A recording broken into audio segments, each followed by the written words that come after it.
नमस्कार मंडळी, सारिकास किचनमध्ये तुमचं पुन्हा एकदा मनापासून स्वागत करते.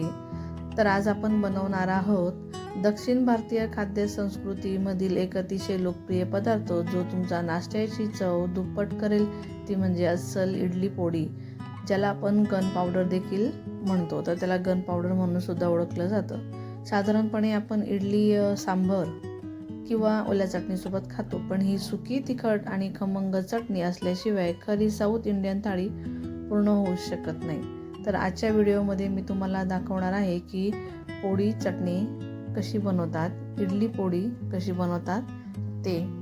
तर व्हिडिओ अजिबात स्किप करू नका, शेवटपर्यंत नक्की बघा. तर अशा पद्धतीने मस्त पांढरं शुभ्र इडली आणि त्यावर हे गन पावडर टाकून घ्यायचं आहे. जर आपण साऊथमध्ये गेलो ना, तर ते आपल्याला अशाच पद्धतीने इडलीवर गन पावडर, पोळी पावडर टाकून देतात. असली भारी लागते ती चटणी.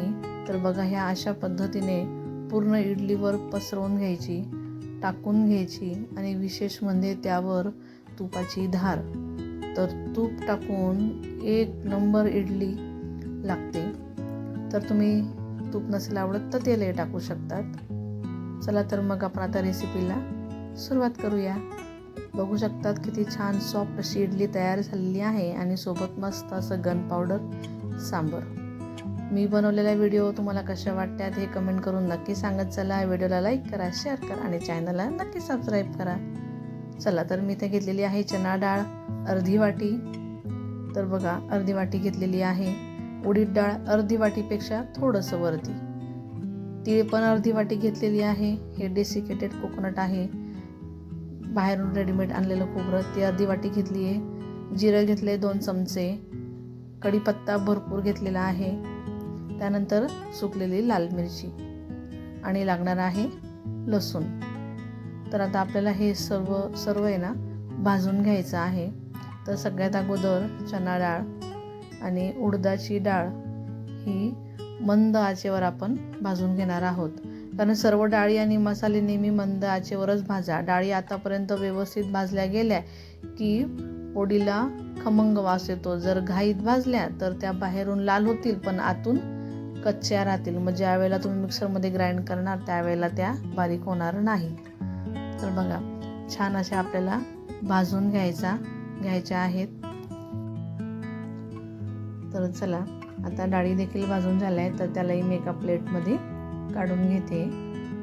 तर बघू शकतात छान कलर आला आहे. जास्त डार्क अजिबात नाही आहे, जास्त काळपट भाजलेल्या नाही आहेत. तर मी आता तीळ भाजून घेणार आहे. तीळ डायरेक्ट कमी गॅसवरच भाजा, नाही तर ती उडते. तर आता काय करायचं, यावर झाकून घ्यायचं आहे. तीळ तळतळेपर्यंत आपल्याला ही भाजायची आहे. ती उडते म्हणून झाकण ठेवून घ्यायचं आहे. हलकं झाकण उचलायचं आणि चमचा फिरवायचा, नाही तर अर्धी बऱ्यापैकी तीळ तर ती बाहेरच उडून जाते. चला, तर तिळही भाजून झालेली आहे. तिला जास्त लालसर करू नका. तर अशा पद्धतीने तीळ भाजून घ्यायची. तर तिलाही मी आता त्याच प्लेटमध्ये काढून घेते. सर्व आपल्याला एकत्रच काढायचं आहे, वेगवेगळं असं काही करायचं नाही. त्यानंतर मी आता खोबरं हे भाजून घेते. तर खोबरं पण आपल्याला हलकंसं भाजायचं आहे. मंद आचेवर हलका सोनेरी रंग येईपर्यंत, त्याचा छान असा खमंग वास येईल ना तोपर्यंत भाजून घ्यायचं आहे. जाळू अजिबात नका, काळं अजिबात करू नका. फक्त त्याला कमी गॅसवरती भाजून घ्यायचं आहे. बघा, या अशा पद्धतीने. चला, आता खोबरं देखील भाजून झालेलं आहे. त्यानंतर भाजायचं आहे तीळ आणि सुकी लाल मिरची. तर हे मंद आचेवर कुरकुरीत, आणि मिरचीचा जसा वास यायला लागला की समजायचं की तुमचं ते भाजून झालेलं आहे. मिरची जेवढी छान बारीक करणार तेवढी छान ती ग्राइंड होणार आहे, बारीक होणार आहे. तर मी त्याला आता एका प्लेटमध्ये पुन्हा त्याच प्लेटमध्ये काढले. हो, आणि कढीपत्ता. तर कढीपत्ता पण आपल्याला मंद आचेवर कुरकुरीत आणि हाताने तुटेल, चुरा होईल असं आपल्याला भाजायचं आहे. तर ते छान भाजून घेऊ. तर कढीपत्ता धुतलेला असेल तर तो भाजण्यापूर्वी चांगला कोरडा करून घ्यायचा आहे. त्यामुळे तुमची इडली पोळी जास्त दिवस टिकेल, कारण तिला ओलावा राहणार नाही आणि ती छान बारीक होईल त्याकरिता. मग ती खराबही होणार नाही. साधारण 1 ते 2 महिने ही चटणी आपली टिकते. तर आता त्याला गार होऊ द्यायचं आहे. आता हे छान गार करून झालेलं आहे. तर मी आता याला सगळं व्यवस्थित मिक्स करते आणि मिक्सरच्या भांड्यात टाकून घेते. तर मी इथं मोठं भांडं घेतलं आहे छान, तर मोठ्या भांड्यात मी बारीक करून घेणार आहे. तर मी यात टाकून घेते. तर छान गार झाल्यावरच बारीक करा. तर त्यात टाकायचं आहे लसूण, त्यानंतर लाल मिरची पावडर. तर ती काश्मीरी मिरची टाकली होती मी अगोदर. तर आता ही मी तिखट जी असते ना ती 1 चमचा टाकून घेतलं आहे. त्यानंतर टाकणार आहे धना पावडर. तर या जागेवर तुम्ही जर धने भाजून टाकले ना तरी चालेल. तर मी इथे धना पावडर टाकून घेतलेलं आहे. चला, त्यानंतर मीठ तुम्ही हे चवीनुसार टाकून घ्या. बघा, ही चटणी हेल्दी आणि पौष्टिक पण तेवढीच आहे, चवीलाही अप्रतिम आहे. तर इडली पोळी एकदम बारीक पिठासारखी दळण्यापेक्षा थोडी जाडसर ठेवली ना तर खाताना डाळीचा आणि तिळाचा छान असा क्रंच लागतो. छान असं खाताना ती एक चव येते डाळींची. त्यामुळे जास्त बारीक पावडर करू नका. तर ह्या अशा पद्धतीने आपल्याला इडली पोळी बारीक करून घ्यायची आहे.